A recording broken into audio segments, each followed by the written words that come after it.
Today in interesting guitar packaging we have this. Once again, not sure how to tackle this one, but I think... Okay, that's that panel. I think this would be my next best bet. Okay, now I think down here...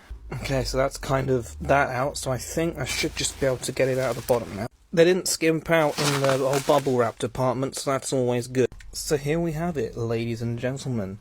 An older looking Encore Strat from I don't know when, but we'll soon find out. I didn't realise you'd be able to see the wood grain on this. It's not really picking up best on my camera. You got a few not very fun scratches there, but overall, not a bad turnout from what I was expecting. Let's have a look at the back. Missing a back plate. So let's start this process by getting a look at the guts on this thing. Bing, bang, bong. Don't know if you can tell, but these kind of look like acoustic strings to me. Can focus, you nons. Give all the pickguard screws a yoink. Shablam. Look at that, it's the innards. And because there was no jack on it, I could easily take that out and give it a look-see. Now looking at this physically, it doesn't look like there's anything wrong with the electronics, just the jack is missing. So I'll give it a little bit of a clean under there, and then we'll be able to get this back on. Other than that, it's missing a strap button here. A spacer up here, which I think I have a spare one, so that's always good. Looks like it's got some insulation paint in here, which is nice to see. And the screws from the clamp at the back for the bridge have come through, so maybe I can pull those back a little bit, but I think that might have to stay as it is. As they say in the trade, skip the button, bit of a clean for the scratch plate area before I put it back down. Banjo kazooie. Red is live, black is ground. If I forget this, someone remind me, but chances are I won't because I've just put it on camera, so it'll be etched in my brain for fear of embarrassment. It doesn't matter how many times I've wired an electric guitar, I will always find myself looking at a diagram to remember which is the ground and which is the live on an output jack, because I am stupid. Realistically, you want to check if your wiring works before you put it back together and put strings on. So what you do, get a screwdriver, have it plugged in like normal, and check your switching, volume at full, and you do this. First position, you get a signal. Middle position. And now actually middle position because that was both. All good. Position 2. Position 1. Just picking it up from there.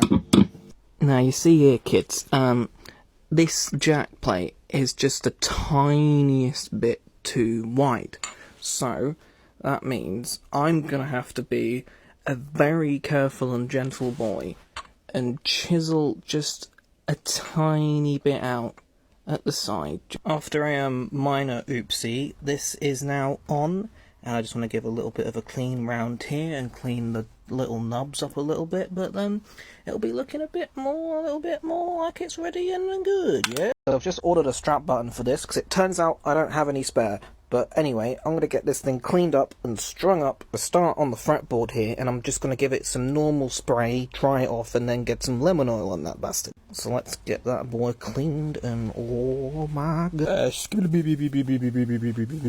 Now just get a bit of dry rag just to see if I can get the rest of it up.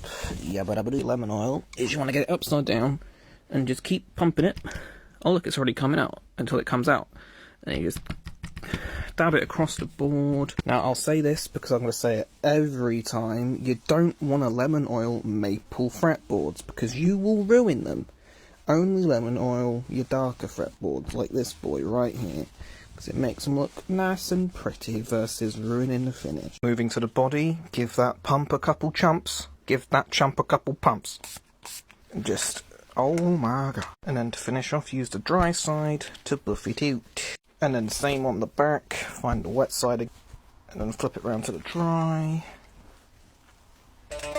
Right, so today I'm going to do the final sort of little touches on the guitar to get it ready to be gone. I want to check intonation, I want to have a look at pickup height, and then I'm going to plug it in and be like baba boo. Also, I'm pretty okay with how high the strings are at the moment. It's just this E string that seems to be lower than the others. I mean, you can see it, look at that.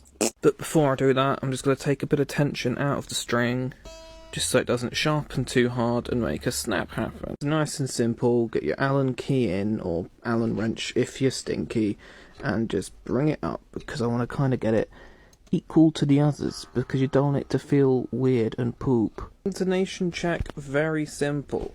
Give it a twang, and then you want to get 12th fret, fret it, And then I can't hold this. And then give it another twang. Fuck. It's a tad sharp. So because it's sharp, you want to pull the saddle back by tightening the screw. Just with maybe like a millimeters movement, you get Baba Booey. Baba Booey. And then just do that like 5 more times.